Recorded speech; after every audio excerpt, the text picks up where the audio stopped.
শ্রমবাজার নিয়ে ওমানের নতুন আইন। বিস্তারিততে যাওয়ার পূর্বে আপনারা যারা এই চ্যানেলে নতুন, চ্যানেলটি সাবস্ক্রাইব করে কমেন্টের মাধ্যমে আপনার মতামত শেয়ার করুন। বিদেশি বিনিয়োগকারী প্রতিষ্ঠানে ওমানিদের নিয়োগ করা বাধ্যতামূলক করেছে ওমান। আগামী 1 এপ্রিল থেকে অন্তত একজন ওমানি নাগরিককে এইসব প্রতিষ্ঠানে কর্মী হিসেবে নিয়োগ করতে হবে। বিদেশি বিনিয়োগকারীদের রেজিস্ট্রেশন ফি কমানোর জন্য এই আইন কার্যকর করা হচ্ছে বলে জানিয়েছেন দেশটির মিনিস্টেরিয়াল কাউন্সিল।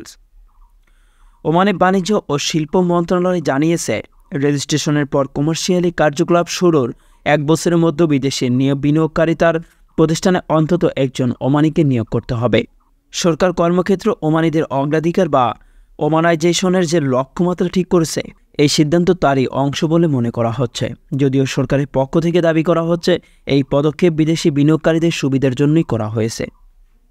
তো বন্ধুরা, আপনারা যারা প্রবাসী ভাইরা আছেন, আপনাদের কি মনে হয়? সংবাদের এ পর্যন্তই। পরবর্তী নিউজ আপডেট পেতে আমাদের সাথেই থাকুন। ধন্যবাদ।